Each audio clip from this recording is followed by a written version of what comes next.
maybe that's me being very optimistic. Yes. So you check stream key, I presume, based on the discussion a minute ago. Yeah. Okay.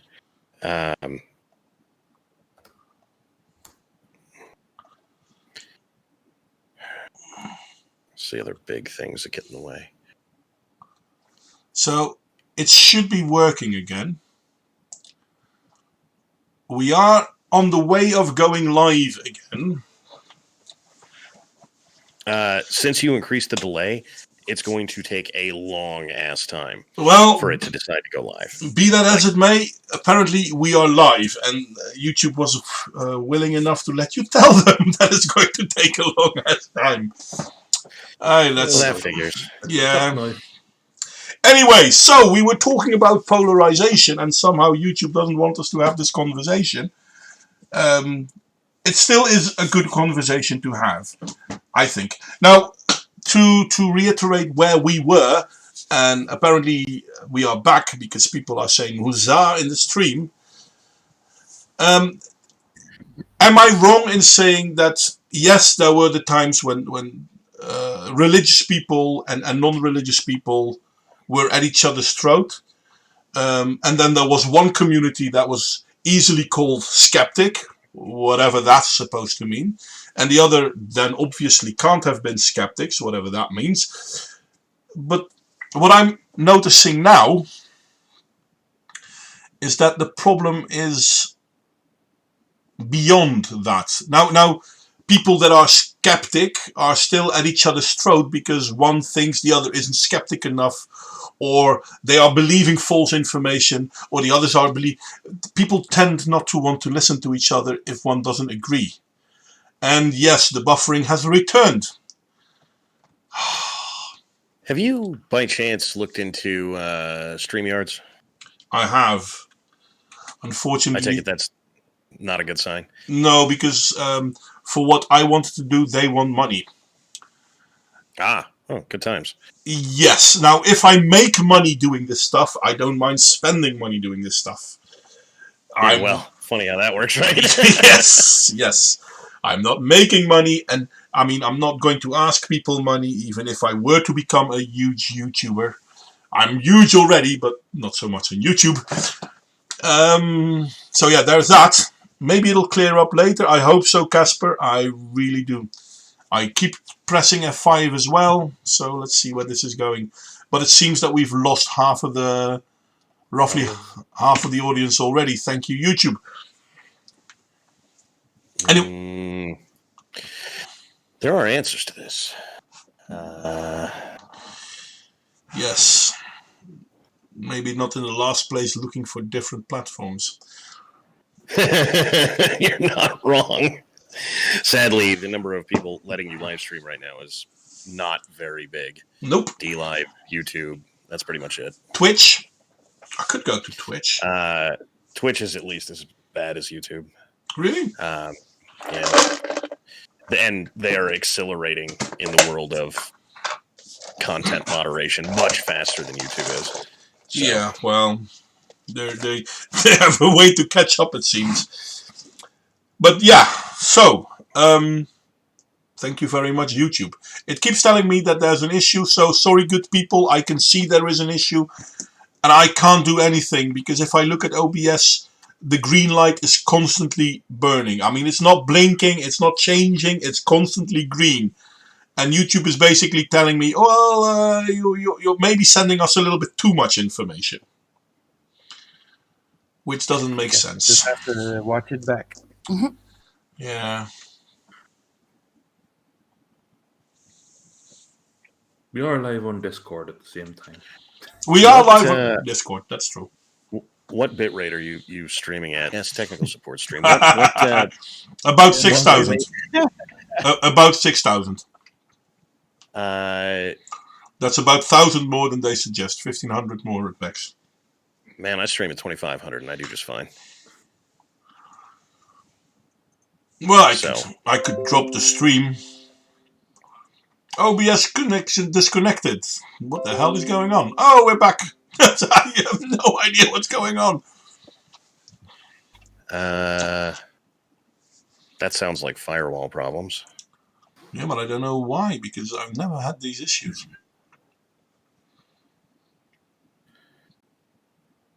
Can I change settings whilst being live? Probably not. Yeah, I seriously doubt it.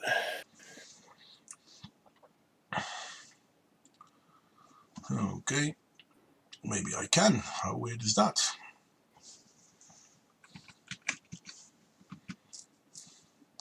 And then what's your CPU usage preference? It's about, my CPU is about 11%. In OBS settings. OBS says it's using about, so I don't know what you mean then. So if you go to settings in OBS and then output, it will give you control of your streaming bitrate and your CPU usage. CPU usage preset very fast. I have no idea. And what's the bitrate that it says there? It doesn't even give me a bitrate. Up at the top where it says rate control, what does it say there? I put the bitrate at 4500. And that's about it. Well, on the upside, rate control is CBR, whatever that means. Yeah. On the upside, I'm not currently getting massive buffering on the stream. Well, maybe I fixed it. Though now it's telling. Now it's telling us that, well, it's telling me that the resolution isn't correct, which is weird because I'm pretty sure I put it to a lower resolution. That's all right. It's if you pull up the stream, you've got some letterboxing on the sides, but that's all that actually means. Yeah, I'm sorry, people. The letterboxing are here to stay for the time being because I have to stop streaming to change it, which is weird because I had changed it before I went live, but apparently OBS decided to bring it back. I am sorry. Yes, using Windows 10, there is my biggest problem. Well, it ain't helping. OBS technical tutorial is over now, I guess. Yeah, we're back. Here's the hoping. We're back to our usual. No, but yeah. So polarization, is it an issue? Yes or no? Is Ludicrous? Yeah, Ludicrous is still with us. Caspar Green is here. Hi there, Caspar. He's gonna be on silent. Okay, Yeah, well, he's listening. he came here to listen instead of on the stream. Okay, welcome. I had no idea who Caspar is, so I don't mind, but welcome. By the way, if you hear something that you want to respond to, yeah, feel free. Now, obviously, I really appreciate everyone in the stream already. Everyone here is here because they have something to say. Personally, I believe that everyone has something to say. Whether I agree with them or not is not an issue. And I think that's the only thing that protects us against polarization. The willingness to listen to other people. Yes. I guess we'll agree to disagree. Okay. Disagree why? No, he said agree to disagree. I think he's agreeing with the premise here, is that at the end of a conversation, you can just agree to disagree and walk away. Yeah. But what I'm noticing is that people are using disagreements more and more as a cudgel to bludgeon each other, rather than to be able to talk to each other. So my problem with this is that it isn't new, right? Just today, Ami Horowitz, the guy that does all the man on the street stuff, dropped a video. It's on the Daily Wire. Last I looked, it was the most recent video, but I'm sure if you're listening to this in retrospect, that will not be true.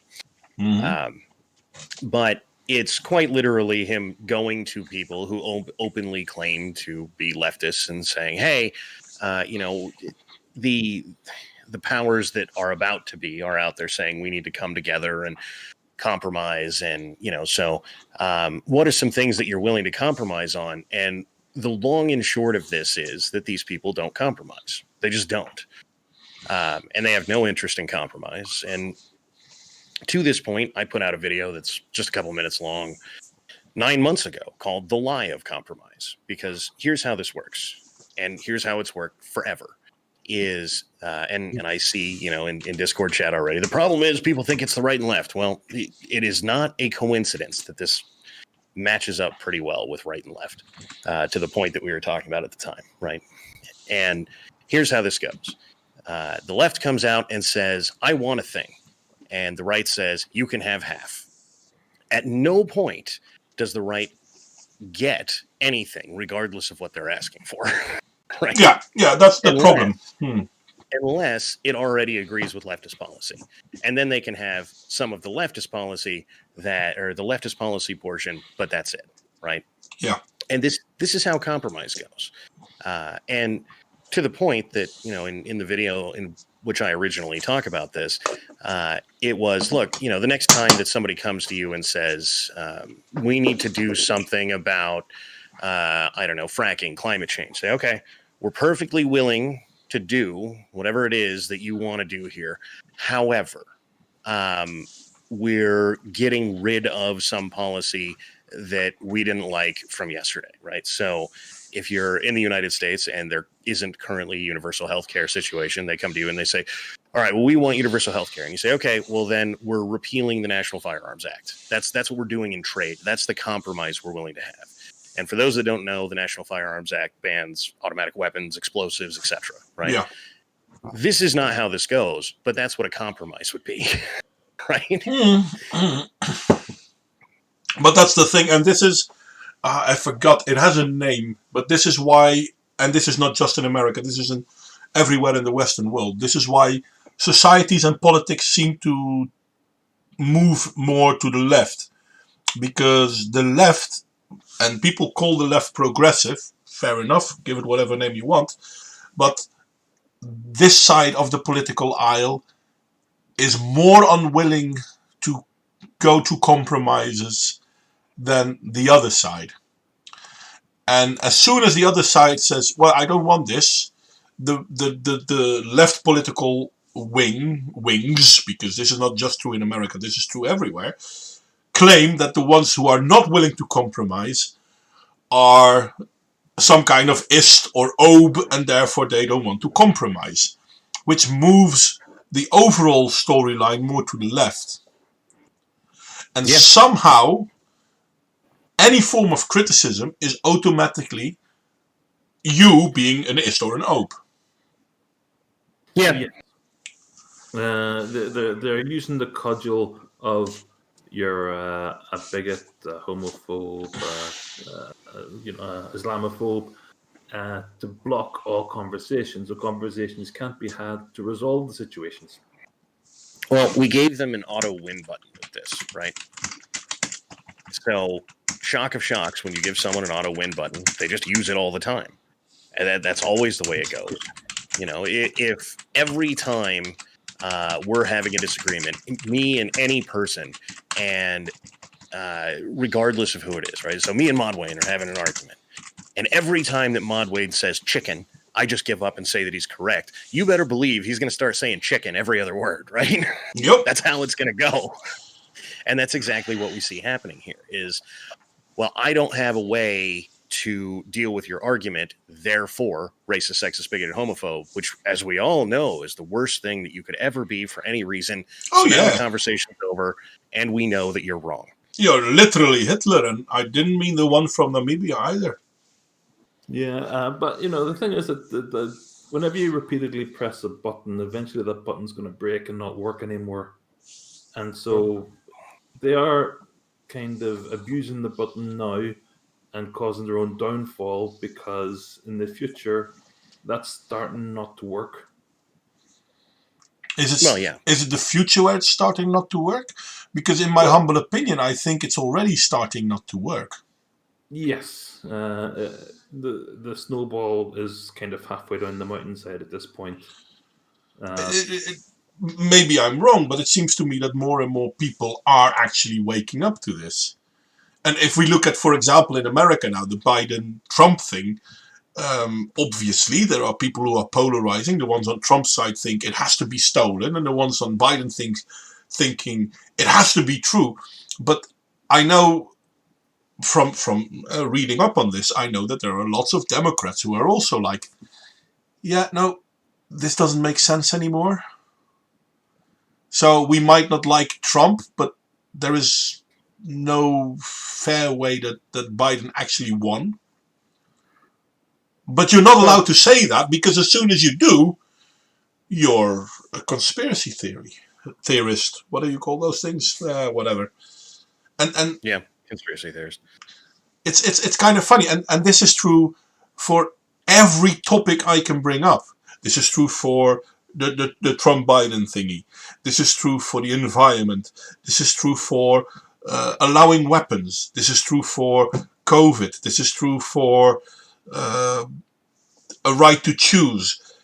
There isn't a topic out there that hasn't been politicized by one group at the expense of another group. And usually it's the same group doing the politicizing, and usually it's at the expense of the same group. And I wonder how long this can go on. But what can we do to stop this polarization? I don't know that you can, right? And this, in this, I think that you find the most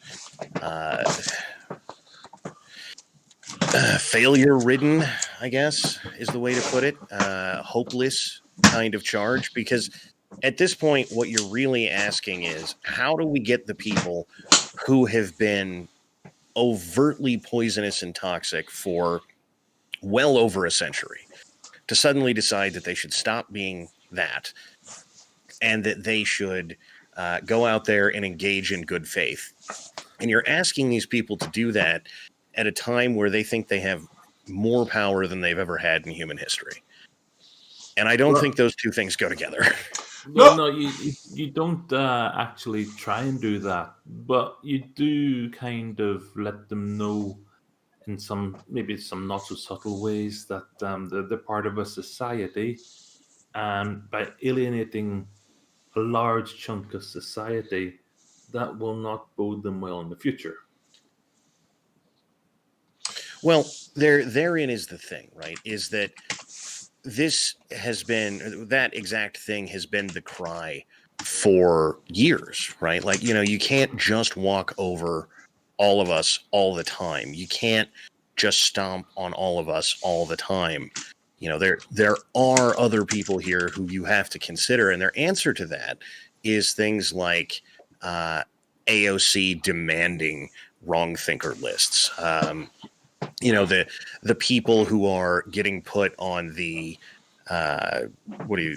lockdown breakers, the anti-maskers, pick your topic. As soon as you are off the beaten path by even a couple of steps, you are now a wrong thinker who must be dealt with. And this is what I mean by they have more power than they've ever had in human history. They can, the Soviet Union would die to have the power that these people have now, and they don't relinquish it until they can no longer hold with a stranglehold quantity of control what's going on.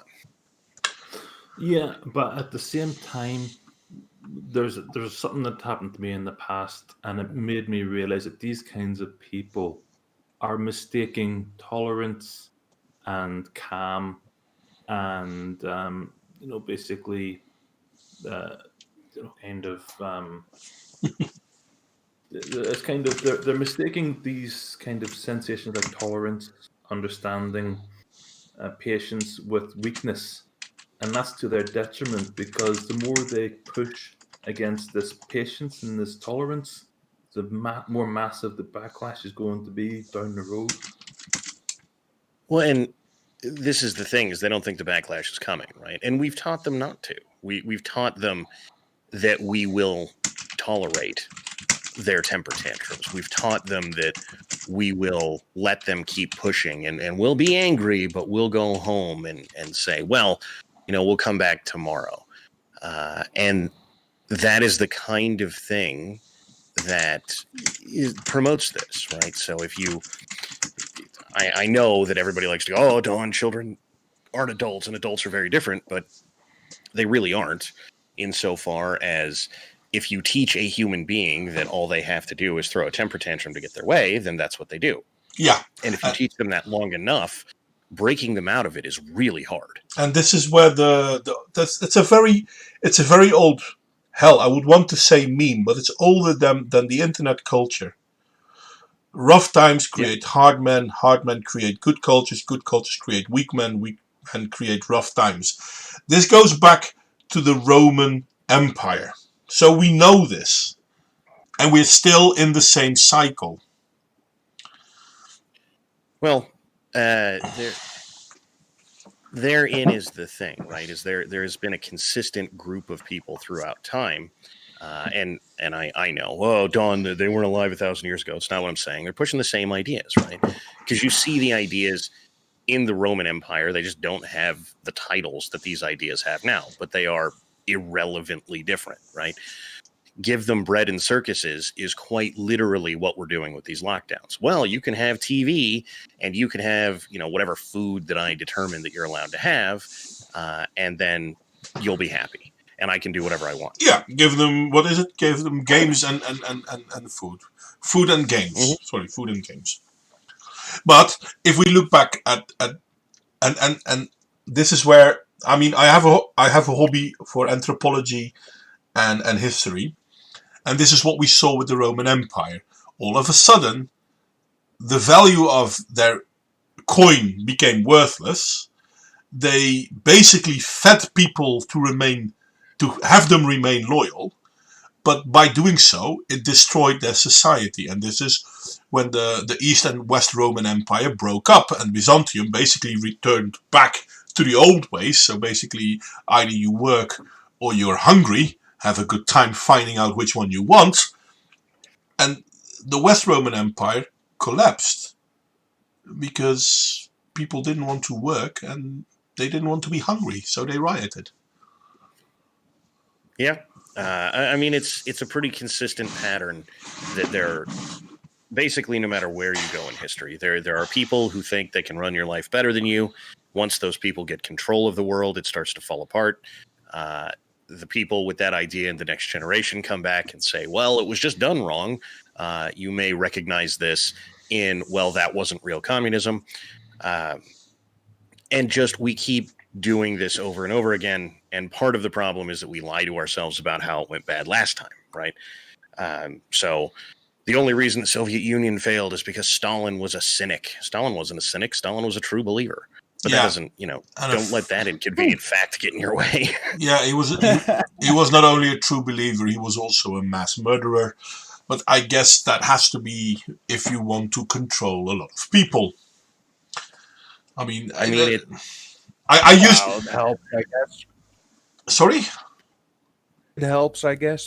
Well, I guess this is the thing, is that if you go listen to Kotkin, Stephen Kotkin, who I regularly advise people listen to, what you find out very quickly is that in Stalin's mind, murder was not even relevant, right? No.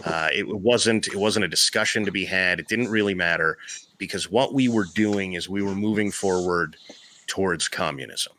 And that, what weighs against the betterment of all humanity in a way for which you should slow down? And the answer is nothing, at least according to Stalin. Well, look, once we're done and we have, intergalactic space luxury communism, then everybody who's here will have everything. We will have a perfect world. It will be, what the religious would call heaven on earth. And so if we have to let a few million people starve or execute a few million more, I mean, is that a price worth paying? And at the end of that calculus, he just said yes. Right. So, well, but this is the problem. And Stalin said this, but in all fairness, Lenin said the same. Now, back in the days, I used to think that Lenin was so much better than Stalin, but the more you read, the more you learn. And yes, stop reading what your professors tell you to read and start reading yourself. And then you learn, you know what? Lenin wasn't a lot better. Oh, Lenin wasn't any better. It's fair to say that he is at least as bad as Stalin. A lot of the reason that Lenin gets all this credit is because he died when he did. Yeah. Right. But any thorough examination of Lenin will tell you that the person who told Stalin that the answer to that calculus I was just talking about is yes was Lenin. Yeah. Right? But that's Lenin had a lot of problems at the creation of the Soviet Union where people didn't want to get on board. There were militias fighting him. And his answer to that was, dear Stalin, go do all the dirty work so that we can keep having the revolution. And basically everywhere that he sent Stalin, there were lots of purges. And he damn well knew it. Yeah. And this is kind of, maybe I'm wrong in saying this, but this is kind of what C.S. Lewis says as well. I mean, this is the tyranny of the moral busybody. And as dreadful a person Lenin and Stalin and Mao Zedong and Pol Pot were, they were still the moral busybodies. They weren't the robber baron, which is something that doesn't fit within our mindset, because obviously these people were horrible. But they were horrible for the greater good. Well, this is, it's not just C.S. Lewis. There are thousands who have opined on this subject. But the tyrant that is doing something for your own good can never be stopped, right? Because what are you going to do? Tell him that it's not for your own good? He already knows better than that, right? Yeah. And that's why I like his quote. Obviously, you're correct. There are more people who spoke about it. But his quote is by far, in my humble opinion, the best one.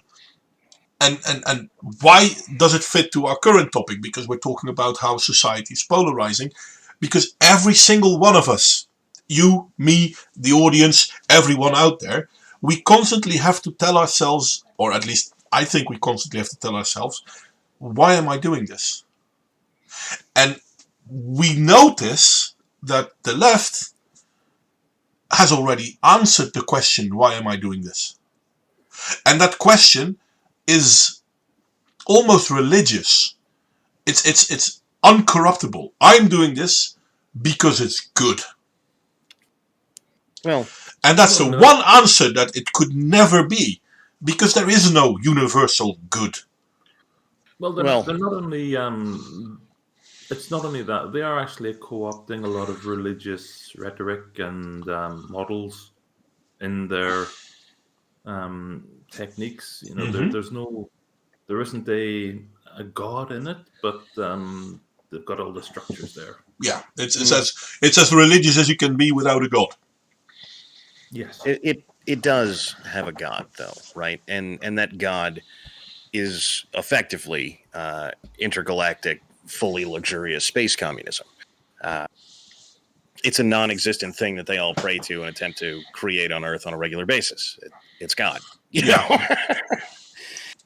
And so what you end up with, and this is the other thing about, how do you stop polarization and why I say that you can't, is because you are now talking people out of God. That's the business that you're in if you're trying to stop polarization. They're not here to say we're having a conversation about this, right? So, this of the various things about the religion and atheism discussion that have mattered over the years is that the atheists were correct insofar as talking people out of God is a difficult prospect. And it was what they signed themselves up to do. And we need to understand that this is, they didn't win that discussion in some logical fashion that convinced people that there is no God. No, actually, the moment that atheism was going in a clearer way, atheism fell in on itself by blaming each other. This is also when people claim feminism entered atheism, and that may be true, but I don't think feminism is the root cause. I have the feeling that feminism was the method of operating, but not the cause.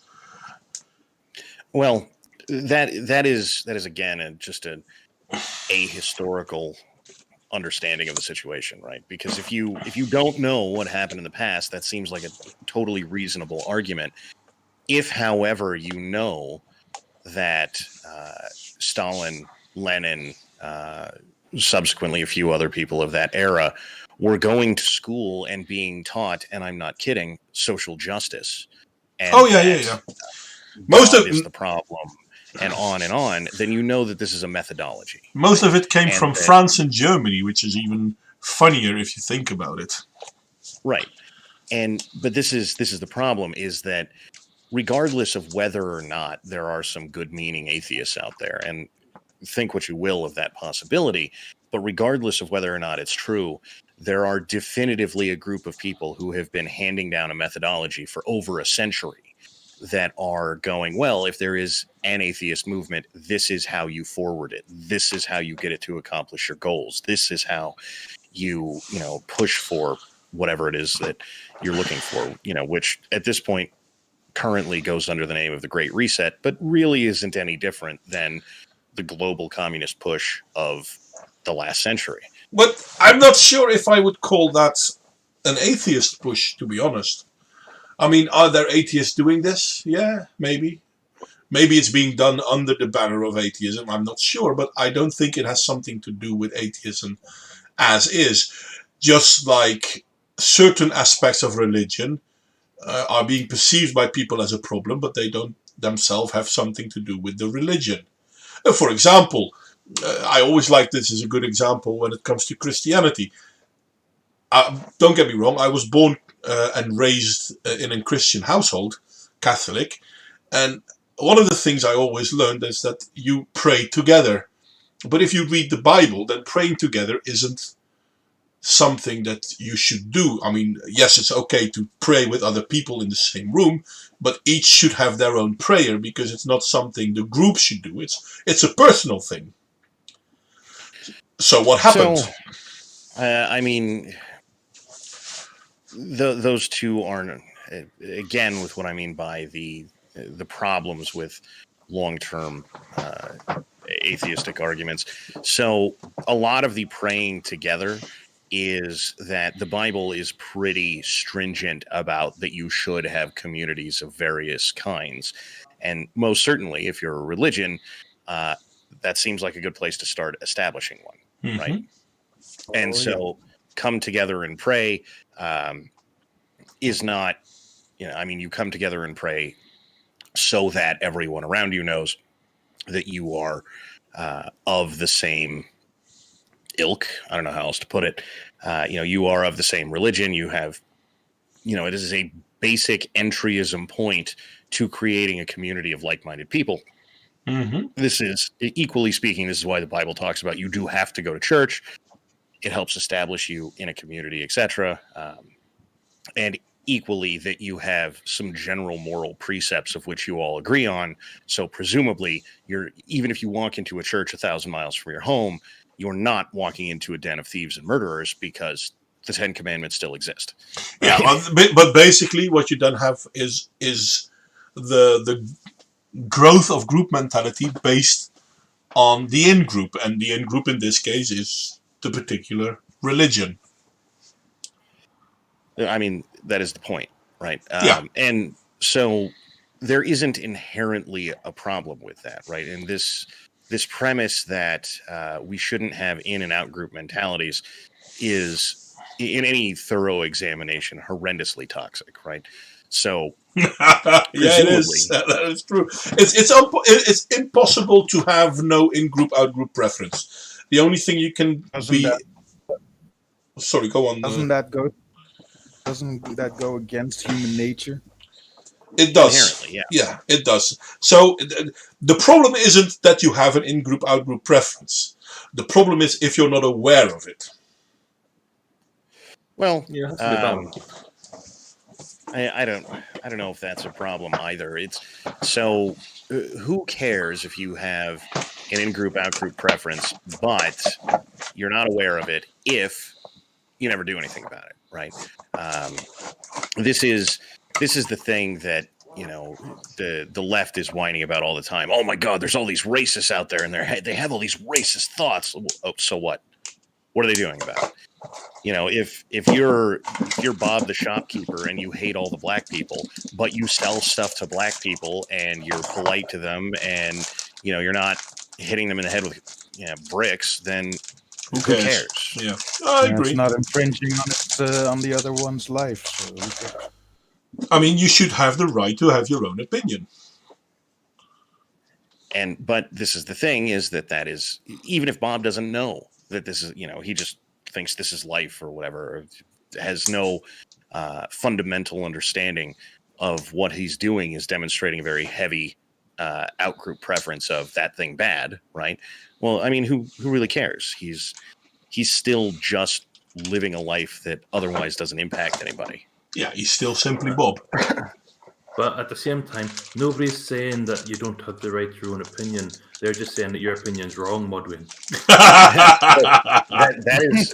That is the problem, is that people are saying you don't have the right to your own opinion. Yeah, and this is something I said at the beginning of the stream. Most of the people in this stream are European. There's a reason we don't show our face, because people have been losing their jobs or put in prison for less than the things we talk on this channel from time to time. It's true, which is a scary thing. And make no mistake, for anyone who is even vaguely familiar with me, my face is out there. It's not even remotely hard to find. You click over to the channel, you click any stream except for the one where my camera died, and you will see my face. And they're already working on coming for me. So there is. I have had Antifa run up and take pictures of my face and profile pictures and all kinds of stuff. So I mean, it's not the state at the moment, but when AOC says, for anyone who has voiced an opinion that I have voiced numerous times, we're going to put you on a wrong thinker list and exclude you from society. Yep. What she's saying is the state is coming next. Yep. Well, in Europe, that's already the case. Yeah. Well, it gets even funnier whenever the situation changes, and then the people you're saying you're thinking wrong completely change their opinion 180. And the recent example of this is that the Scottish National Party have now come out pro no deal Brexit. Yeah. This is the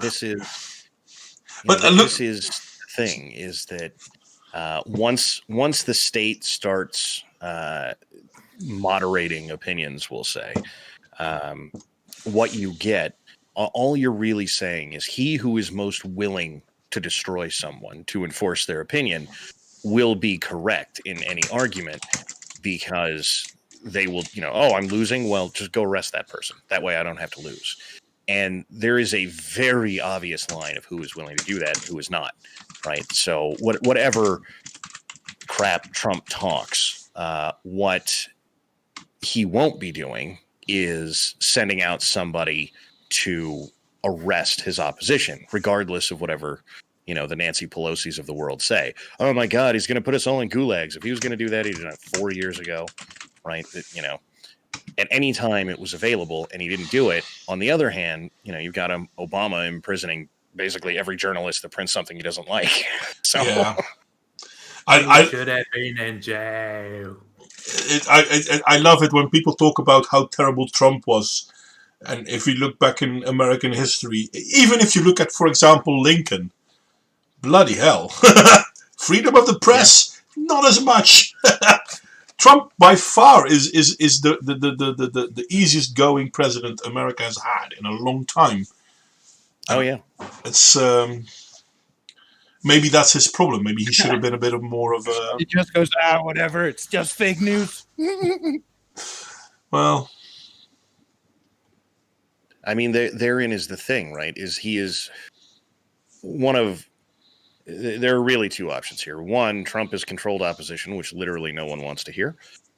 Or two, Trump consistently tries to deal with these people like they're honest brokers, and they're not. Yeah, I think it's two. I don't think Trump is controlled opposition. They've been fighting too hard to get rid of him. Yeah, and that's a much more reasonable take, in my opinion, because if how many times has he said, well, I'll do this for you, but then you're going to come scratch my back in a minute, and they just never do. Right. Yep. Well, just look at the last how do you call it, COVID relief package.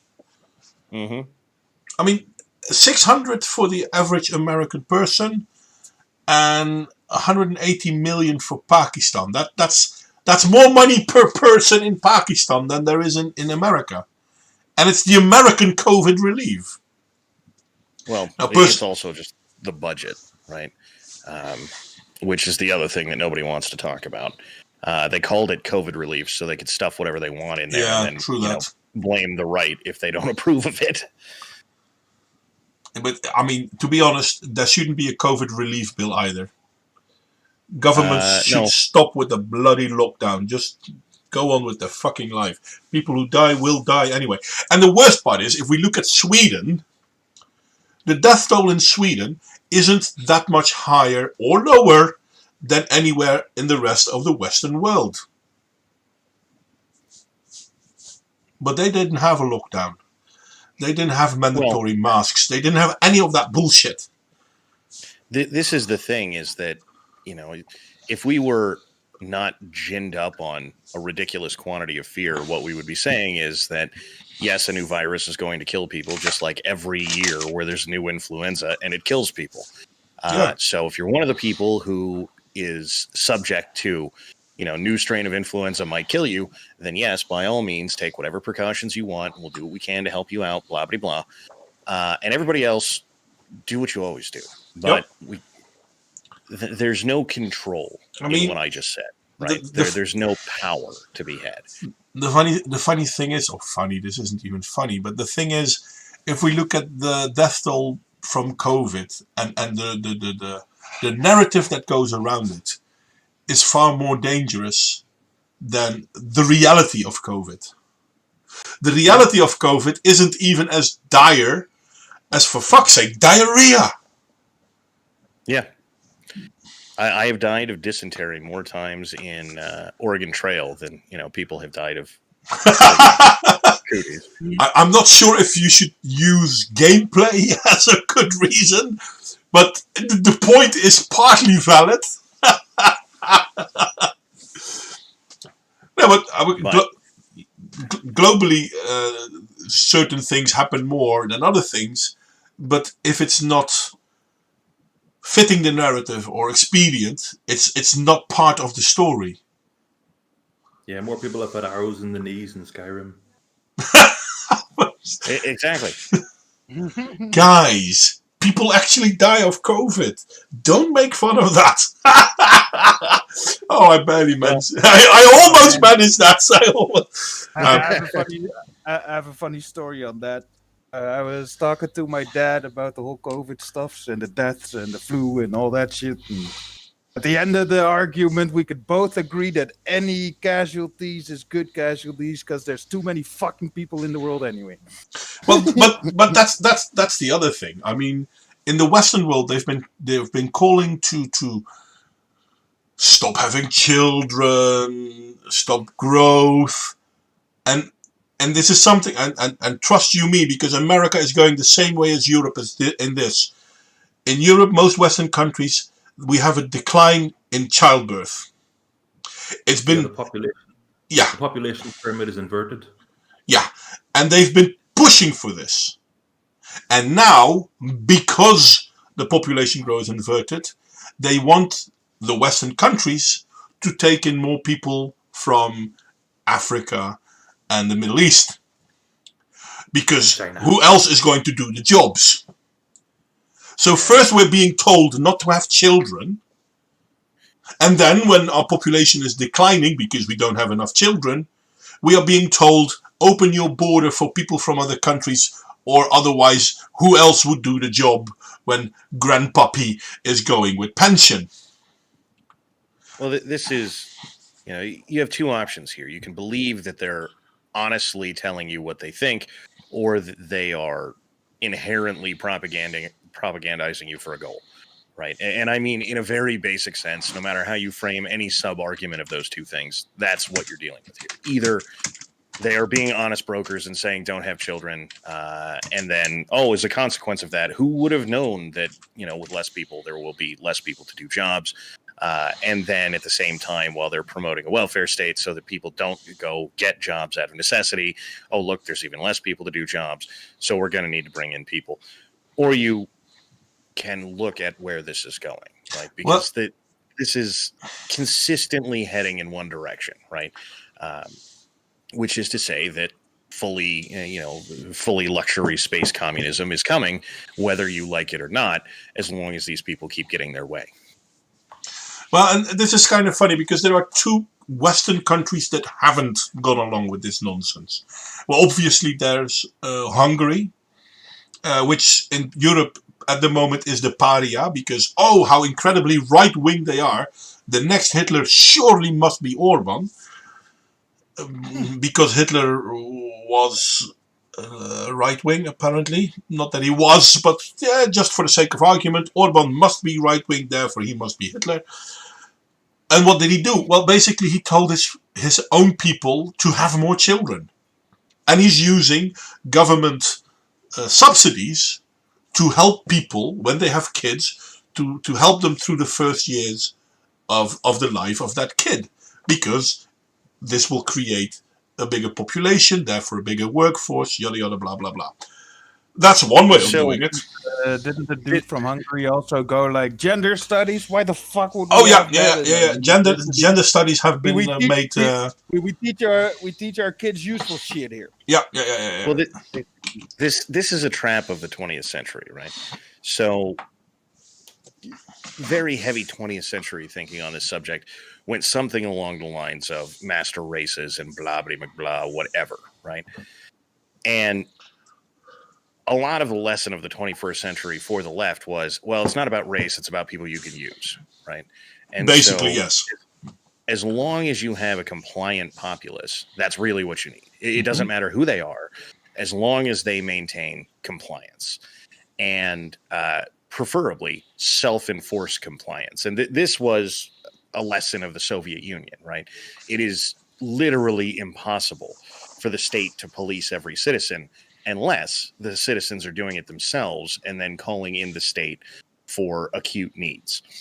Yep. And this is more the model that they're going with, as opposed to, you will be correct and on my side because you are race X, which is why the racial discussion is completely worthless. I know that, but they hate, white people. They don't care if it's white people. They really just need people who are compliant and self-enforcing. Well, you need a scapegoat. In my opinion, it's theirs.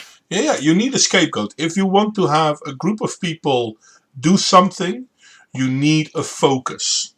You need a scapegoat. And it doesn't matter who that scapegoat is, as long as everyone agrees on it. Usually. And this is kind of funny, because as I started talking about how Hungary and in a lesser extent Poland has chosen to deal with depopulation. If we look at Japan has chosen a completely different path.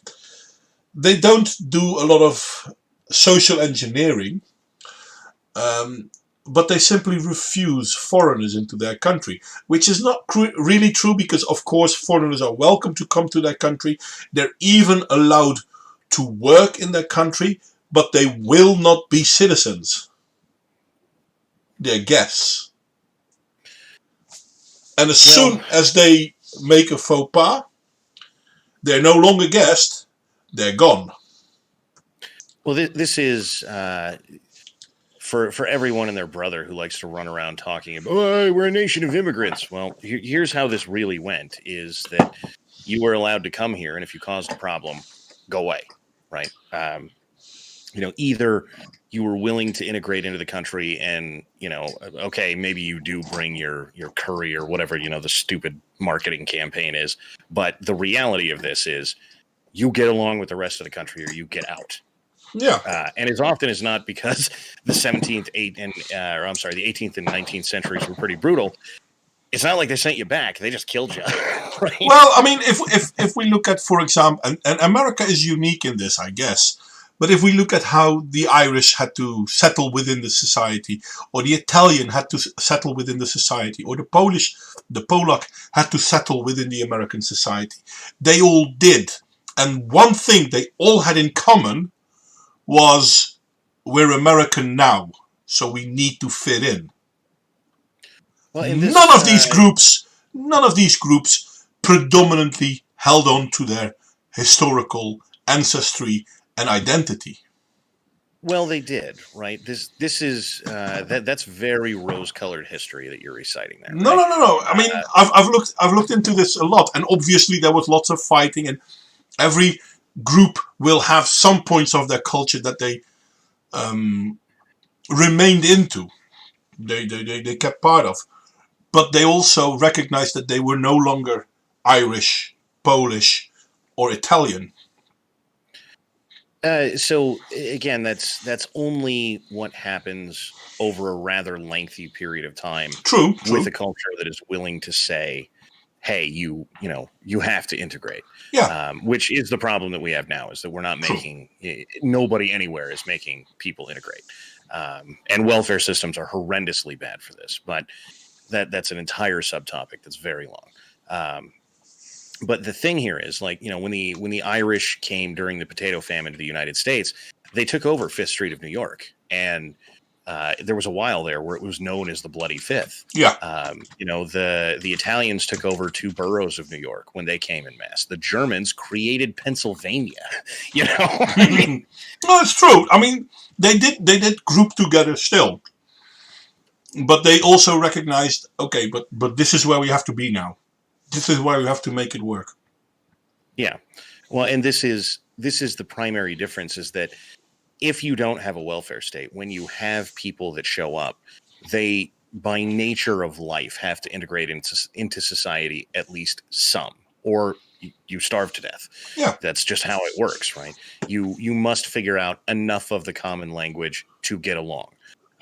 You can't just go to the welfare office, which has everything in your language, and say, give me money, and then never have to deal with anybody else. You can't, ignore the local legal framework, because you have to peruse through the local legal framework to get to those people who are selling you food, and on and on and on. Very, very small transactions that you have to get along with, and you no longer do.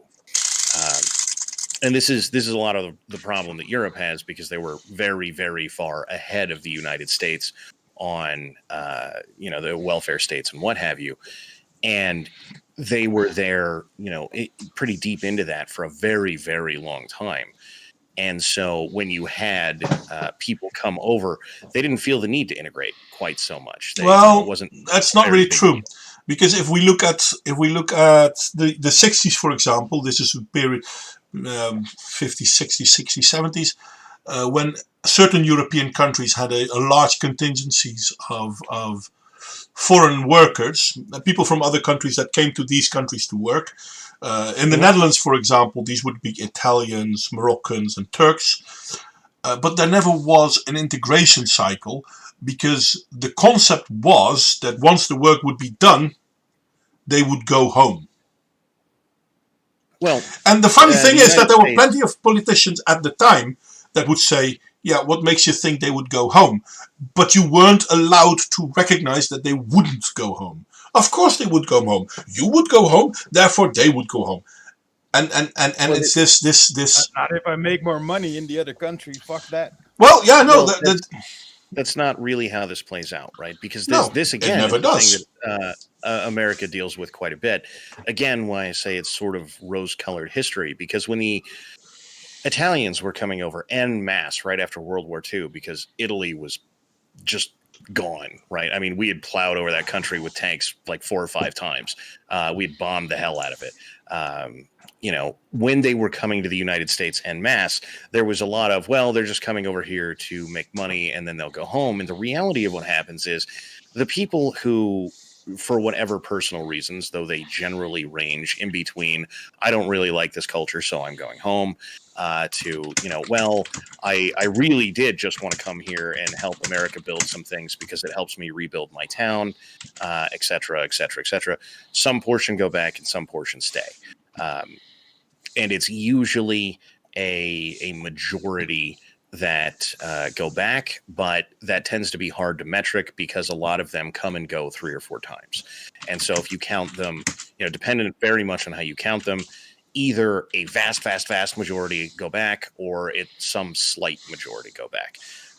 And this is always the case right up until you see them taken care of by the state, and then nobody goes back. Yeah. Effectively, right? and this is what happened in Europe. I mean, for the longest time, there was the story was they would go back, but they didn't go back, and the state basically didn't want them to go back. Hell, I worked, and this is a long time ago, but I worked at a COA.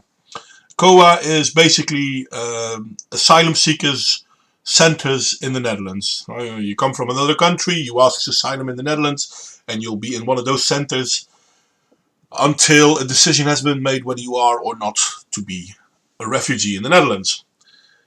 And now, don't get me wrong, I've worked with people who had every reason to be here to ask for asylum. But I also worked with people that came here because it was a cheap holiday. Because you go to the Netherlands, you apply for asylum, and whilst you apply for asylum, you have a roof over your head and you have food. And don't forget the grass.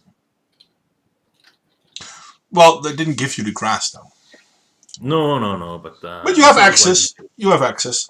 So the problem isn't going to the asylum thingy for a second. The problem isn't people asking asylum.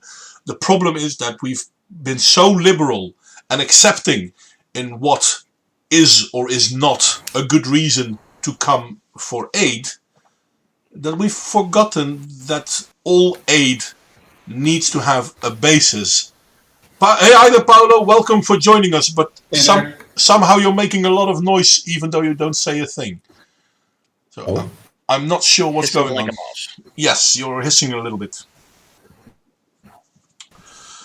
Mass immigration is a permanent solution to a temporary problem that causes a lot of friction in the interim. You can't really ignore nativism, never works out.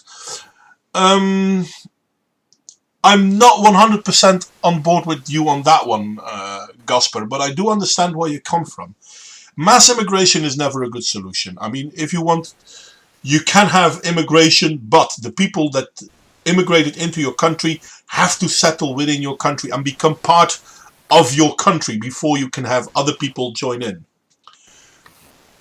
Because if too many people come in with their own culture and they're not adopting your culture, Paolo, can you put it on push to talk, mate? Because you're constantly sending a lot of noise. I don't know if I can do it from here. I probably can't, but no, you can mute him or kick him, and that's about it. Yeah, I don't want to kick him. Obviously, I don't like kicking people. I have no idea. This is the first time I'm using Discord like this, by the way. So. Oh, he's gone. Oh, he left himself. Well, that's also an option. I hope I didn't kick him then. I'm not sure. Anyway, I was going somewhere. I mean, if a society takes in a number of people from other societies, this is not a huge issue. But before you take in new people, the ones you've taken in already have to be part of your society, have to be part of your culture. Because if you take in more people, you're creating cultures within your culture. And this is the point I'm always trying to make. And this is the one thing that the left is absolutely blind for. The problem isn't people from other countries. The problem is you cannot have a country and be multicultural at the same time. You need to have an overarching unity culture. If that's not there, your country cannot make it. Welcome back, Paolo. Welcome to you can-ish, right? So the promise of multiculturalism was that we were all going to get Chinatown, right? Which is generally American, but every, the buildings were of Chinese cultural heritage, but everybody spoke English and generally lived a generalized American lifestyle. And the one of the major problems of this is that we decided that Chinatown wasn't actually what we wanted. What we wanted was ghettos, right? And so what you get as an output of that is there are places you can go basically everywhere in the Western world right now where whatever the local language is to the country is not spoken in the slightest in what amounts to a whole city, right? You know, it's the no-go zones in Sweden were probably the, you know, most publicized about them or of them. But look, Dearborn, Michigan is the same thing. You go down there and it is the Middle East with a slap of paint on it to make it look somewhat Americanized. And that's where you encounter the problem. You can't so much as communicate because something we should let them live the life that they've always wanted to live just here. And that is what creates very serious disunity, is when you don't have any overlap of any variety. Because what you end up with there is just warring nations, right? And this should have been the lesson of, the founding of the United States, when 13 colonies sat down and somebody went, well, why should we form a union? And somebody else went, well, because states next to each other war with each other if they don't have some sort of common ground that they've already agreed to, because that's just how history works. Which is unfortunately very correct. I mean, even if we look at Europe, the amount of times that the European countries have basically said, okay, this is the last time we go to war, so far, that never worked. And it's there is a reality to that, right? Like, you can be friends for a while. You can have treaties and peace deals and what have you, but what you can't have is this perpetualized everything is going to be fine. And what you get out of that is the peacenik nonsense that Europe gave Hitler back in the 30s, when Hitler was doing all the things that he shouldn't be doing based on all the peace treaties. And everybody's answer to that was, at least publicly, well, it's not that big of a deal and he has reasons for it, so let him do whatever he wants. Eventually, you come across someone who is not very interested in peace. Eventually, you come across someone who is interested in conquest, whatever their reasons are. And the moment you get that person, all the peaceniks of the world get paved over, and he who is willing to do conquest gets a lot of territory until he pisses the wrong people off, or too many people, or whatever. And either you get the Soviet Union or you get World War II. That's it. Well, I'm not really. One moment. Sorry, guys, COVID. I'm not really sure about. I'm not really sure about that, and I do believe that it is possible for countries to have a good way of how do you call this, agreements with each other. And I mean, the United States, one of the things is, okay, we're all our own state, but we fall together under the same constitution. Mm-hmm. But the president isn't That's your common value then, right? Sorry? That's your common value across all those states. Yeah, that's basically your common value. But that also means that the president isn't allowed to just send the National Guard into Texas or Pennsylvania or whatever. I mean, he's not allowed to suddenly do that. Because... They need to get called in, right? Well, the thing is, the countries, the states are basically in agreement with each other. We're together voluntarily. Not since the Civil War. Well, that's something else, but still, you're not supposed to send in the army to topple the governor, so to speak. But if we look... that's more, again, not since the Civil War, right? Yeah. At this point, that's more of a gentlemanly agreement than anything else. Be that as it may, it is there for a reason. Well, this is the problem, though, is that as long as it's a gentlemanly agreement, what you need is both sides of the agreement to be willing to uphold their end. And what should have been made clear by now is that's not how that works, right? So if the promise of federalism is that the president won't, or the federal government in general won't go out and do any number of things because the states should be governing themselves. Well, since the turn of the 20th century into the 20th century, the federal government has been doing all kinds of stuff that it wasn't supposed to be doing. The whole premise was that, if, I don't know, California wanted Social Security, California could have it, but the federal government wouldn't lay that down upon you. Well, what happened at the beginning of the 20th century? We got Social Security. Yeah. The thing is, though, if we look at America, you have a constitution, you have a plan, you have basically the agreement of mutual destruction. That might sound strange, but that is what the United States is. It's states abiding. It's the states all abiding by the same rules because they know if they don't, they might not make it alone. Well, they wouldn't be the United for very long, probably. Well, or United might turn into a little bit more than just friendly saying, hi, we're together. It might just become someone saying to someone else, hey, listen up, this is my cudgel, and you now are with me. Which is a very dark way of thinking about it, but this is what constantly happens with greater cultures. And this is the problem we are now having in Europe. Because Europe, at one point, never wanted to be the United States of Europe, and at the same time is doing everything it can to become a United States of Europe, but it is doing not based on the way America has become a United States, but how the Soviet Union became a United States. Well, this is the same. It's the same people doing the same thing, right?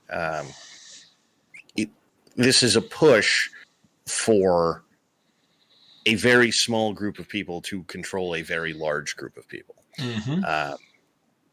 And the premise of the United States was that a very small group of people would make sure that there wasn't a foreign invasion. They would make sure that if states had a disagreement, they could sit down at a table and argue it out instead of pull out guns. This is not a method for control. This is a method for, what amounts to just a giant peace treaty between, at the time, 13 separate nations, right? And an agreement to go to war together. And, against outside threats as opposed to with each other. And this is not a premise that the people who are looking for a United States of Europe want, right? They want the capability to enforce down upon you stupid plebs, regardless of what country you're in, what is right for you. And this goes way back to the very beginning when it's those who want to be left alone versus those who want to tell you how to live your life, because it's always the same people, always. And that is true. I mean, if we go back through history, there is the individualist and the... I'm trying to find the right word for it. Collectivist? Collectivist might be the best word, but I don't think collectivism is in itself is that great a word, because there's nothing wrong with being a collective. I mean, there are plenty of Sorry? What about the word cult? Cult seems to be closer to reality, yes. Because, I mean, you can have a collective of individuals and it still would work. But what we have now... That's not the meaning of collectivist, though, right? So the difference there, right, is that for someone who, again, presumably is individualist insofar as people can make choices for their own lives, no one is saying that, this is the thing that ANCAPs deal with all the time, and I don't defend them very often, so get ready.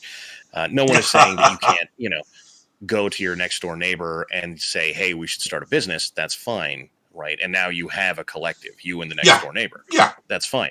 The premise of collectivism is that someone will come to you and your next door neighbor and say, you two are starting a business, to which your answer is, what the hell do I know about a business? And they say, I don't really care. You're going to start one now and you're going to be in charge of it. And you're going to do what I tell you because it's for the betterment of the greater good of all of humanity, blah, blah, blah. You have no say in this. Well, And but this but is the I difference. understand what you're saying, but what you're talking about isn't collectivism. What you're talking about is Well, authoritarian. Sorry. presumably, it is. I mean, that is how it goes. This I find there are almost always two conversations going on in any given conversation. One is what people are saying, and two is what they're doing. Right. Mm-hmm. And authoritarianism is a mandate with heavily collectivist ideas. It just is. There's no way around it, right? I was talking to a narco-communist, which is the thing that doesn't exist, a little while ago. They And are he was funny. talking about how you could just, under fully luxury space communism, you'll be able to do whatever you want. And I said, well, what if I live in a town and I just start collecting all the diapers and trading them for oral sex? And he says, well, we wouldn't let you do that. And I said, well, then you couldn't do whatever you want, right? Well, why wouldn't you let them do you? Huh? I mean, why? Well, Do that now if you wanted to. well, you can't do that, right? Because somebody else has decided what you're doing is wrong. And by But- nature of all of this communism nonsense, authoritarianism is a requirement. Because True. This is true for mandate socialism too. right.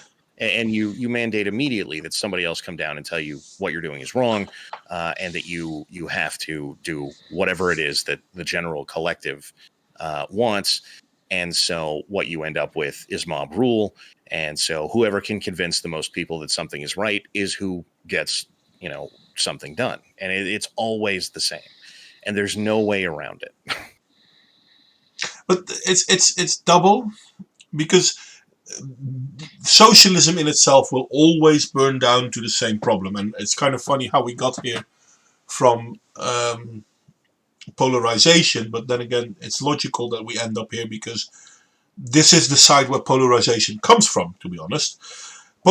Socialism always boils down to this: do as I say, not as I do, and do as I tell you to. And this is, for example, why there are places in America where catching rainwater is a problem. Now, why it is a problem, I have no idea. But there are cities, and I'm not sure if the whole state is like this, but there are places in America where you're not allowed to collect your own rainwater. It's a California state law. Which makes absolutely no sense. Well, they don't have a water supply, do they? Why the fuck would you not catch rainwater? Well, there are plenty of water supplies in California. Yeah, they just sold them to Nestle. Well, no. I mean, Nestle has very, very little sway over the state of California. Yeah, but they bought the groundwater rights in large parts of California. No. Nestle has most of Nestle's water capability. I happen to know a guy who used to work for Nestle, actually, in California, no less. Mm-hmm. In fact, my former co-host used to work for Nestle in California. And most of what they're doing comes from already state processed water, right? The state owns the water rights, and they lease it to people. They sell the water to people, but they never really give it up. And most of that comes down to a sales pitch about a fish in the Delta over by San Francisco. I wish I was kidding, but there's a thing called the Delta Smelt, and they quite literally guide all policy based on how it will affect this one stupid little fish. So,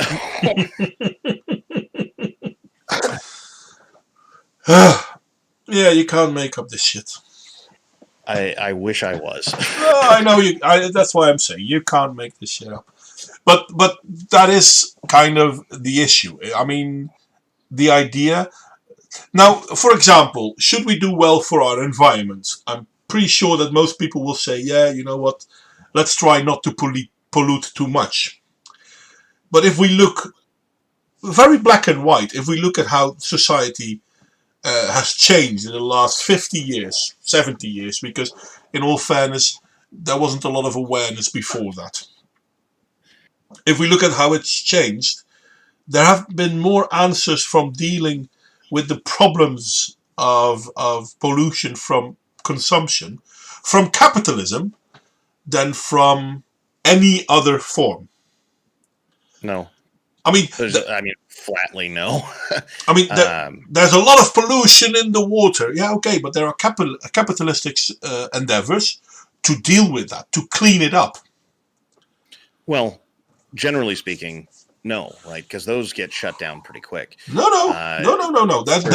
There are lots, and this is the worst part. There are lots of projects for cleaning up the earth, but they're based in capitalism, and that's why we don't hear a lot about them, because they can't exist, but they do.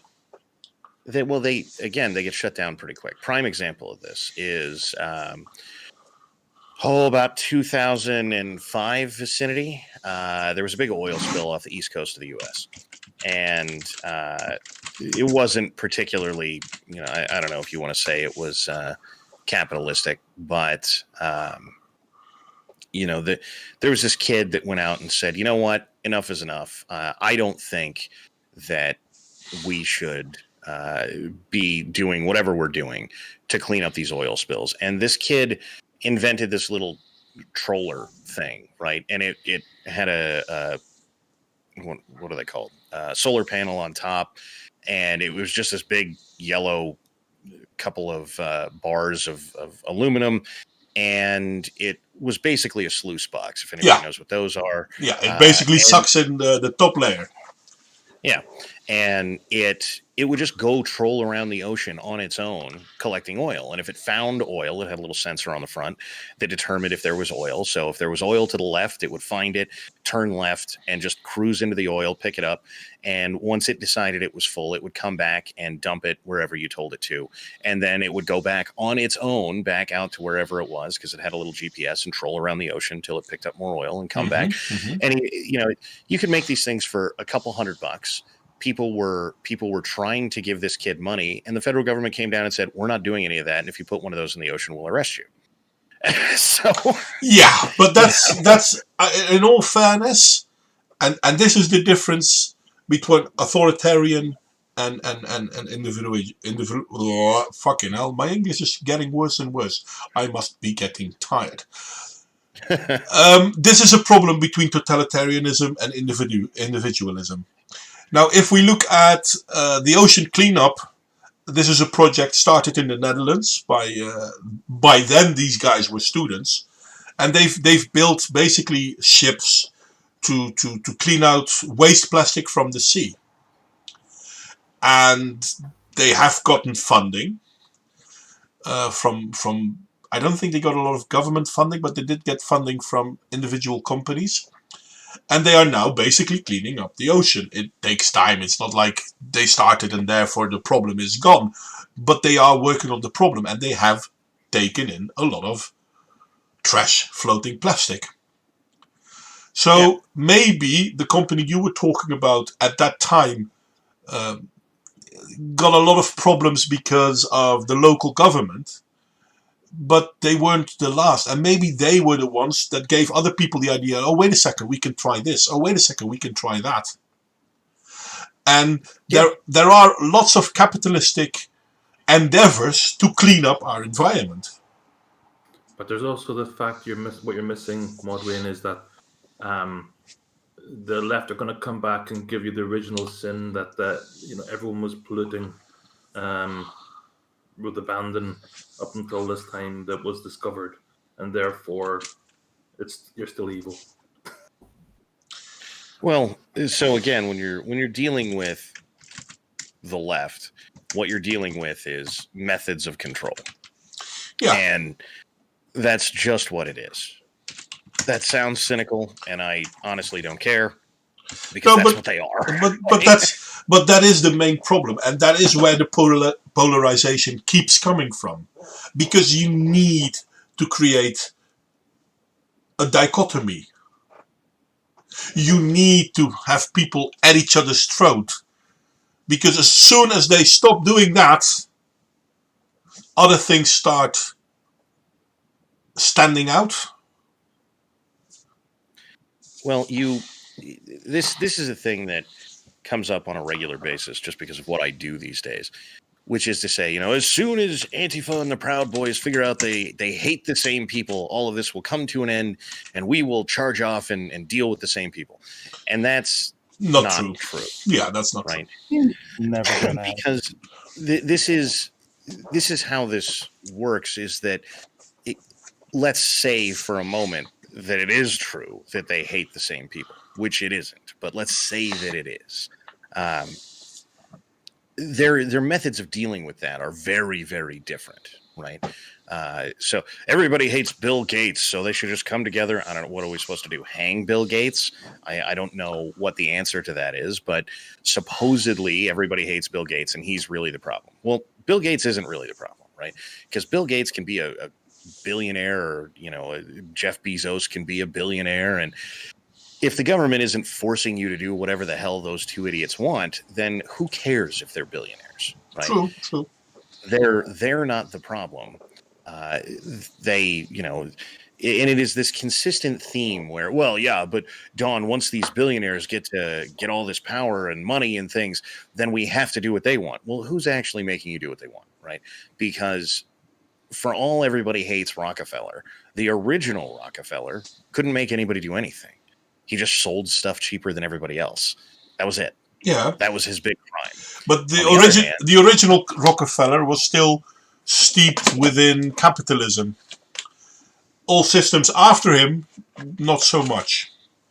Well, so what is that? I mean, what is the relevance of that? Well, the relevance is that once you have control over the market, you're no longer in a capitalistic system. Well, you can't get control over a market in a capitalistic system, right? That's not true, because that's what Rockefeller did. He did control the oil production in America. He didn't. And as evidence of this, by the time that the Rockefeller at most held something like 75% market share of oil in the United States. And which by is the time, quite a lot, actually. Yeah, it's a huge amount. But by the time that the monopoly legislation had come through to break him up, he was down to the low 60s. People argue about exactly what. But if he actually controlled that market, what did he surrender 15% market share out of the goodness of his heart? Because presumably that's not a thing. No, the way, as if I remember correctly, and it has been some time that I did research on this, but if I remember correctly, he bought up what he could buy up. But a lot of companies he bought out, the people basically started new companies in a different location. And that's why Rockefeller couldn't do what he wanted to do, and that's why he never reached 100%. And let's be honest, even if you would have had 100% in America, so what? There are lots of places around the world. But for a period of time, he did become as close to monopoly as possible, so he could play with the prices. But because he did that, other companies started sprouting up real fast to undercut him. Well, then he doesn't have control, right? But he didn't have full control. That's true. He didn't have full control. Well, there's no either you have control or you don't, right? So I can come to you today and say, look, I'm the only guy here with, I don't know, this bottle of water. So if you want a bottle of water, then you're going to pay me $100. And the first person that I do that to is going to go, you can sell a bottle of water for $100 here? I'm going to the next town and I'm selling bottles of water for $75. Yeah. And that is the answer to this. And it has been the answer to this for all of time. True. Right up until the government comes down and says you're no longer allowed to sell bottles of water. And I say so. There is and the now problem. You have market control. Yeah. Right. Capitalism doesn't provide you with a method of market control. It's just not there. Capitalism in itself doesn't. But once you reach plutocracy, and unfortunately, the downside of capitalism is plutocracy. If a few people gain monopoly status within a capitalism, you get monopoly because then money reigns. This is the thing, right? Is that capitalism being what amounts to a method of free trade, once you start imposing rules on free trade, you get away from free trade. Yeah. This isn't capitalism, right? Yeah. So if you and I, again, I hand you a bottle of water and you hand me, I don't know, $1.50, right? And we agree on that, then who the hell cares? Yeah. If the government comes down and says, well, the only person who's allowed to hand out, bottles of water is, I don't know, who's in here and vaguely talking, Leprechaun, right, is now the only person. Well, now if you hand me a bottle of water for $1.50, it's a crime, right? And that's and this is the problem that socialism always brings forth. And there hasn't been a socialistic country that hadn't had market control like this, where the government is saying who is allowed to do what. Well, this is, you can't hate free trade and somehow have free trade, right? These two things are inherently, at least not if you're exercising a power to get rid of it. And so, once again, you can't have, insofar as you and your neighbor can always give each other a glass of water if you feel like it. And even if the expectation of that is that, you have the capability to go get a glass of water from them 2 weeks from now, right? That's the trade, right? Then that's fine, right up until somebody comes down and tells you that you can't, right? And so all of the monopoly speech that you ever get is effectively socialist theory that has never panned out in reality, not even once, right? Because again, if the lord of example of monopoly is losing market share, then he doesn't have market control. And True. the premise of all of this monopoly theory is that there is such a thing as market control without somebody coming in and enforcing it. No, and that's the point, though, and this is this is the difference between capitalism and plutocracy. You can't have market control and a free market, and the only way that you can have market control is if you are indeed the best supplier and the cheapest supplier. That's the only way you can have market control. But as soon as people can undercut you, you lose that control. And at this point in time, and this is just about everywhere in the world, the only way that companies are preventing that from happening is by government decree. Hence, we don't have a free market.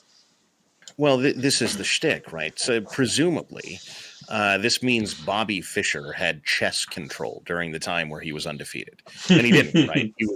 He was simply out competing the people around him. Yeah.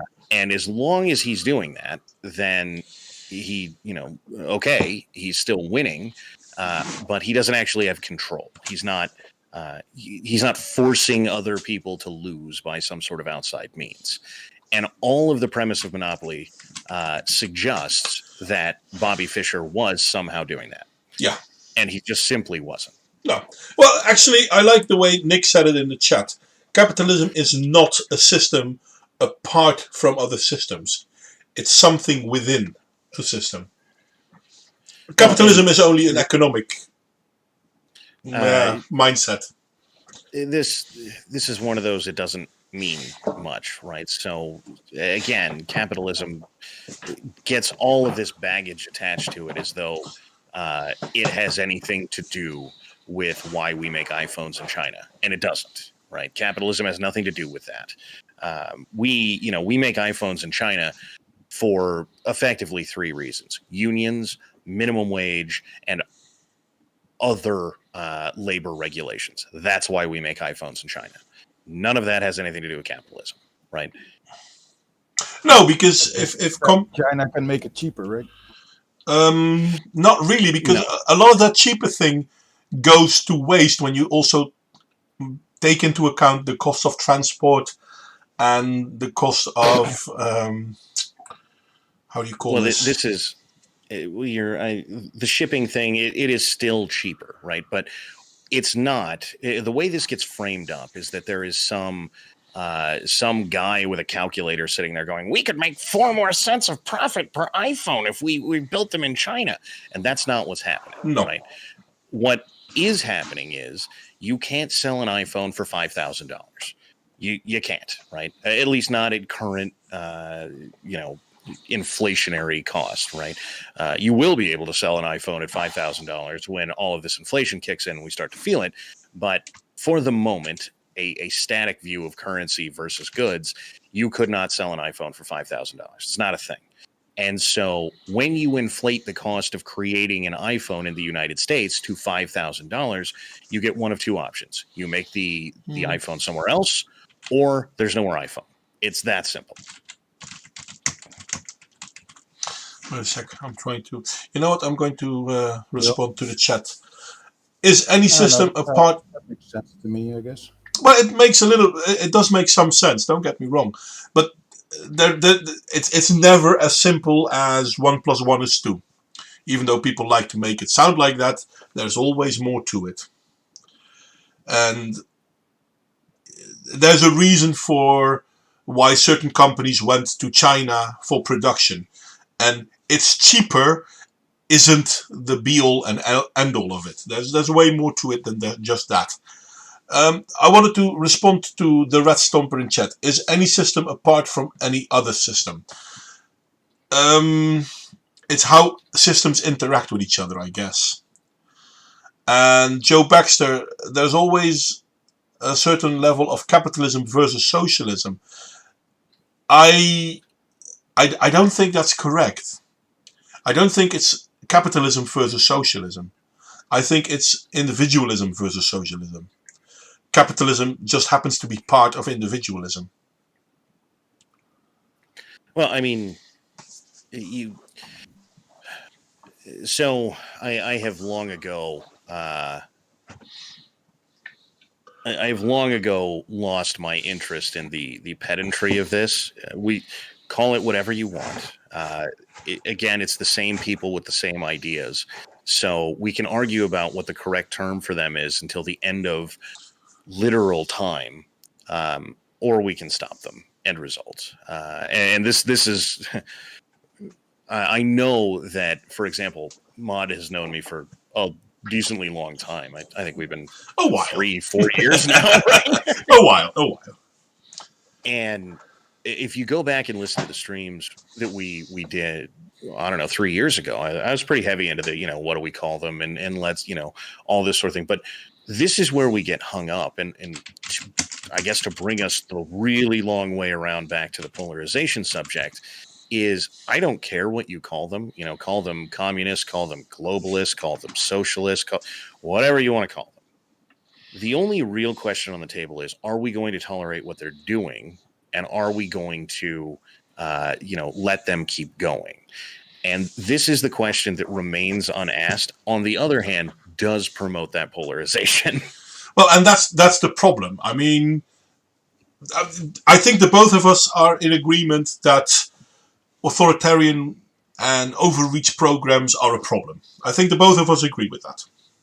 Indeed. But how can we stop it? Now, there comes the interesting question. Now, and this is the one thing I'm truly afraid of. Because if we look at history, we've seen periods of control and authoritarian power grabs. And they always end up with control and authoritarian power grabs in the different direction. After all, if we look at Hitler, a great example. I know people hate it, but Hitler was a socialist. He stood up against the debauchery of the Weimar Republic. Now, there was a lot more going on at the time. I know it's oversimplified to say Hitler responded to the debauchery of the Weimar Republic, but it was a strong part of it. The Weimar Republic was individualism gone way too far into a left-wing way, where everything was supposed to be allowed. And as a response to that came the right-wing authoritarianism. In Italy, fascism was literally a response to the Bolshevik authoritarian way of dealing with situations. The Bolshevik attacked the people, the fascists started to defend the people from the Bolsheviks. If we then now look at America today, Antifa is attacking people like the Proud Boys are fighting back. It Well, always. Sorry, go on. This is the thing, right? Is that this always bothers me, right? So Hitler wasn't, don't get me wrong, people don't like the ridiculous degeneracy that is the Weimar Republic. People don't like Antifa running around in the streets, but not all people who oppose them are even remotely similar, right? No. The people that we all love to forget even existed when in the Weimar Republic were the people who said, well, hey, how about we do, one of these constitutional republic things or something? Yeah. It seems to be working out okay. How about we, we be the ones to say, we're not going to do this massive collectivist thing? And the answer to that is that as often as not, you're back to the people who mostly want to be left alone. Mm-hmm. And so they're not the ones who are likely to go out there and start violence or even participate in it. And a reality that people need to get over is that once violence is on the table, he who is most violent wins. Yeah. And this is what happened in fascism, Mussolini, Italy, and this is what happened in Nazi Germany. Unfortunate, but this is true. Basically what happened everywhere throughout history. Yes, you're correct, Smuckers, you are. And this is why my question, what can we do to stop the polarization without polarizing ourselves? Now, I haven't found an answer to that. History doesn't show us an answer to that. So this is something to think about. There isn't some mandate. Polarization.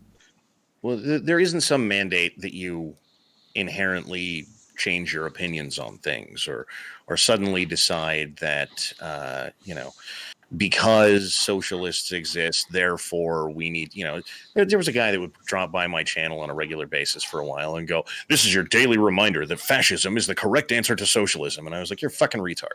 No, fascism is socialism. Yeah.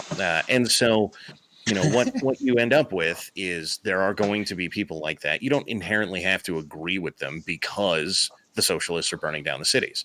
Right. So the polarization portion is less important than what you're going to do to stop the madness. And it's the answer is either something or nothing. Again, to boil it down to the simplest question. And if what we're going to do is walk up to the people who are burning down cities and beg them very nicely to stop doing that, they're going to keep burning down cities. Yeah, we need to stand up. We need to return to the rule of law. Indeed. But we have to be careful to make sure that the rule of law doesn't overstep its own boundaries. And there is a balance we need to find, and that balance has been lost for at least 30 years now. Much longer. Probably, yeah. I'm saying at least. I'm not saying it can't be longer. Yeah. This is, once we started playing with the idea that, whoever whines the loudest should be the one to write the law, we started having a lot of problems because lots of people whine and they're not inherently correct about anything just because they whine. Yeah. Most violent wins, so the state wins. Well, go look at history and you let me know how that went. Yeah. But that's the problem. And funny enough, this is how fascism got its bad name. Because when Mussolini came to power, he and his, I think it were black shirts at the time, I can't remember that at the moment, sorry. They attacked their political adversaries. And then the political adversaries were complaining about how could Mussolini do this. And Mussolini basically said, wait a second. When your thugs were attacking me, you had no problem with it. Yeah. And now you want me to have a problem with my thugs attacking you? How's that fair? Yeah, it's a bit like the outrage that happened a few days ago over the Breonna Taylor bus being vandalized in the city by right-wingers. Yeah. So how can we prevent coming into that situation? Now, it seems that we're already halfway there, if not more. Well, personally, I don't think we avoid violence at this point. And I mean that as a much more global take, but I spend all my time with the United States because I live here. And make no mistake, if the United States devolves into a lot of violence, there will be a lot of violence across the planet. Once the United States stops being a counterweight to other people, whether or not it is good, bad, or otherwise for doing that, once that stops happening, a lot of people who go, man, I don't want to get a visit from the U.S. Navy, will say, well, the U.S. Navy can't give me a visit anymore, so to hell with it, I'll conquer the guy next to me. So, I understand that there's probably a lot of global violence coming and there's nothing to be done about it. Because the people who have control of that push are the ones saying, we're not stopping no matter what. So. Yeah. And that's scary. And it should be More scary. than a little. Yeah, it should be scary for everyone, because basically what the left is once again doing is forcing a conflict out of the goodness of their heart. And this is, for example, and I'll come back to the quote of C.S. Lewis, this is the scary part we live in now. And I think if we truly want to do something to stop this from happening, and let's be honest, I rather don't look at bloodshed in the next 40 or 50 years. That would be nice. But I think the only way we can achieve that is if we can stop people from polarizing. So back to the original question, what can we do to stop people polarizing? Don't get me wrong. Don't worry if you don't have the answer yet. I don't have the answer either. But that's the thing. It's we're not even allowed to ask this question at the moment. Wouldn't you have to focus more on the stuff that you have in common than what polarizes you? Then? Well, yeah, that's one of the things. Hold on. I don't know what you mean. Say that again. Well, yeah, I don't know how else to say it. The problem here may be that I'm slightly deaf. So focus more on what you have in common instead of what polarizes you. Well, the question then becomes, what do you have in common, right? Yeah, that there isn't much. I don't know. Let's start at the Constitution. That's a good start. Yeah. Well, understand that about 20% of the country is overtly saying overturn the Constitution because it's getting in the way of the things that we want to do. Yeah. So we don't have that in common, right? I mean, I know it stands to reason that we should, but we don't. Yeah, I know. I mean, it maybe it's something to say, but well, that's the one thing that scares me. That's kind of like, well, if you want to get away from polarizing, what can you do? Focus on something else. Well, this is the issue, is that, and I've been saying this for a while, so forgive me if this sounds a little rehearsed, but it probably is that if we agreed on these things, right, then Texas would have its guns and no abortion, and California would be the degenerate leftist hippie world that they all keep demanding. One of those two states is trying to force their policies on the other one, right? And it's not Texas. So if that was going to be an available option, the premise of federalism would have stopped California. There is an aggressor here. And so if you want to talk about how do we stop this from happening, the question is, how do we stop the aggressor? And the aggressor here has made it pretty clear that he doesn't want to stop. So it's not, hey, look, you're going to cause a problem here. Well, I don't care if we cause a problem. It's back to Stalin, right? They are true believers in what they're doing, and you are now talking them out of God. Yeah, because basically they're doing it out of the goodness of their heart for the goodness of you. You just don't see it yet. Yeah. And there is a danger in that. And stop that without going too far then. Well, history has shown us where it ends. Yeah. And throughout history, it always ended the same way. Massive bloodshed. Yeah. And the worst part is the massive bloodshed starts before there are people standing up against it. Yeah. Well, in this case, we're trying to stand up against it, if that makes sense. Well, it's better to This stop it. conversation Sorry, go on, Well, mate. I mean, Yeah, I mean, like I was saying, this conversation is one way of trying to get across to. I mean, it might not carry across to the other side, but it's one way of us showing that we're standing up against it. well, At least have a understand that. conversation about it. Understand that they don't care, right? And my current example of this is Governor Whitmer in Michigan, who had protests across the state, had people come directly to her, her various government buildings, her house, and say, "Stop doing what you're doing." Didn't care. Was challenged in court. Got told you're not allowed to be doing what you're doing. Didn't care. Yeah. Right. These people will keep doing it regardless. And there is going to be a reality that either huge majorities of the populace just go, "We don't care what you're saying." And by the way, then the police go, "We're not enforcing that." Or this results in bloodshed. And this is the danger, because America could have done something. Because the judges spoken out against Whitmer, and Whitmer continued doing what she was doing. It's a she, right? Yeah, it's a she. And at this point, the judges should have said, "You're breaking the law. You're under arrest." And that didn't happen. And that's the problem. Yep. That makes sense.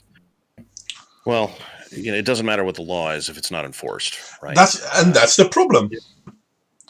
You can't have a society if the rules of the society mean something to some and nothing to others. Yeah, and this has been the game with the people that we're talking about since there's been a game, is that we make rules telling them they can't do stuff, and then they break the rules, and then they say, "Well, we already broke it, so we're just going to keep going." And we don't stop them, right? I mean, this is one of those things, because there are judges right now kicking out rulings that are just objectively stupid and wholly unconstitutional. There's no way you could get to where their rulings are versus where we all should have started, and there's no penalty for them. And if there's no penalty for them, why in the hell would they stop? And that's the problem. And I mean, I agree with you, because I see the same things. And I always say we need to return to the rule of law, which is always then translated in we need to have fascism, which is not the same thing. But okay, not even sure, why not?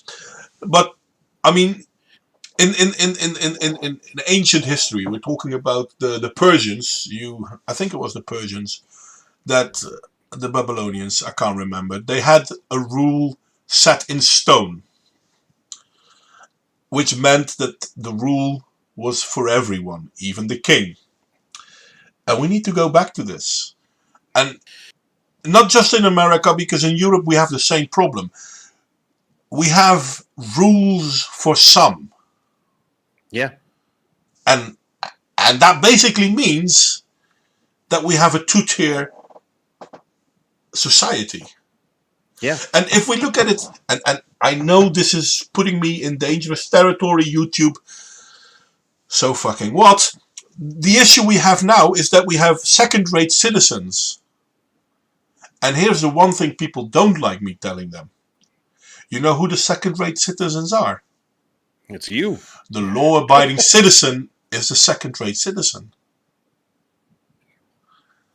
Because if you are all for equality, and you're white, Hispanic, whatever, and you're all for equality, and you have a problem with people being racist, then you're a racist.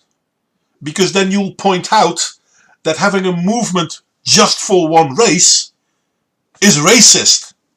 And by pointing that out, you have become the problem.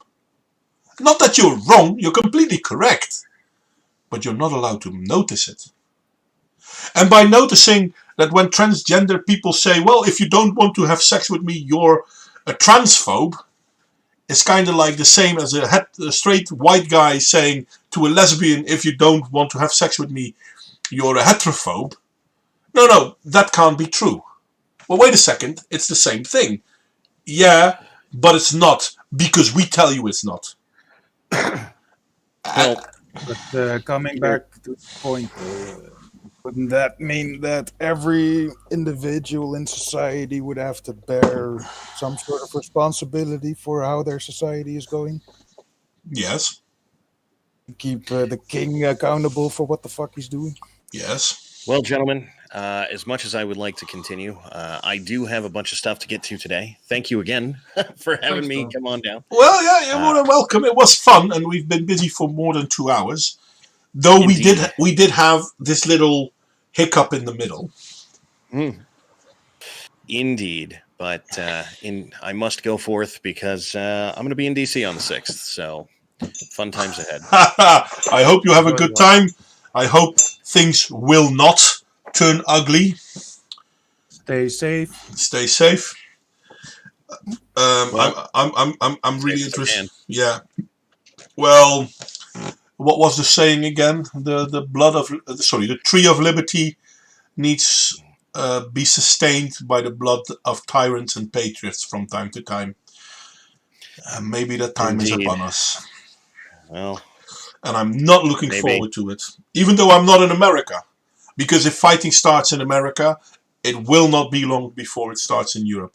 And in all fairness, fighting has already started in Europe, but we are being told this isn't the case.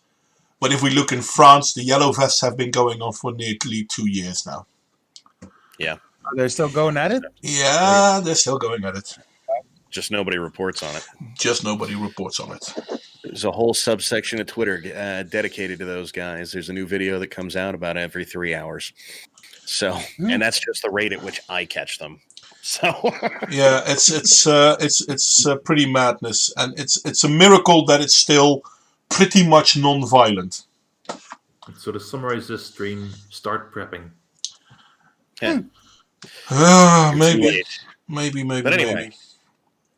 Have a good one, gentlemen. Yeah, thank you for Here's joining hoping us. this turns out I hope best it can. Yeah, I hope it was an enjoyable stream for you too. I do enjoy it when you're here. It's always fun to have you around, mate. Yeah, he hates it when I'm here. I was just thinking the other day. It'd been a while since we talked. So as soon Well, as you never invite me, so yeah. We'll have to arrange that. I'll have to get you in touch with Sten, Lord of my schedule. Well, I haven't really been that active on YouTube lately anyway, so.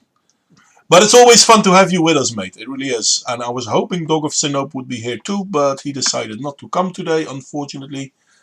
Maybe next time. Maybe. Anyway, thanks again, guys. I will talk to you later. Yes, and this gives me a good time to say goodbye to the rest of the stream as well. So, Ludicrous, any famous last words? Well, I just want to say thanks. This has been our most successful stream to date. I mean, it had up to 40 people at one stage. Yeah, we had a lot of people in the crowd, and that's always nice. And I've seen that I've gotten 2 subs out of it, so that's also nice. I have lost a few. Well, I've lost a lot. So apparently, there's a group of people that joined us regularly that has decided that I now am persona non grata because I disagree with them on COVID. Not that they ever talked to me about it, but I've learned this not too long ago. So that's fun. You can't have it all. Smurkus, any last words? I thought it was, for the amount of focus I had for this, I thought it was a very enlightening stream. Well, it was fun. Learned a lot. It was fun. Didn't really get to an answer, but I you know, in all fairness, I asked the question because I truly want to have an answer, but I don't have an answer either. And I don't think I'm usually here just to listen to the stories and ask questions if I don't get it. But I've told you this a million times. That is a very important part, because if I think I know the answer, then yeah, you know what? Fair enough for me. But if that's my answer but not your answer, then we're still nowhere. This is something we need to get into the in the mindset of people. It's not just we're against this. The question is, okay, so how can we do better? And that's the difficult part. Gasper is still in the Discord channel, even though he hasn't spoken anything yet. Gasper, you want to say something now before I close down the stream? The microphone hasn't turned on. No, I think he's too shy. I think not then. That's okay. You're welcome to say something. You're welcome to not. Anyway, thank you all for joining us. Thank you, Don, even though he's gone. Thank you for the people who subbed, because thank you very much. One day I will have a big YouTube channel. Probably not anytime soon, though.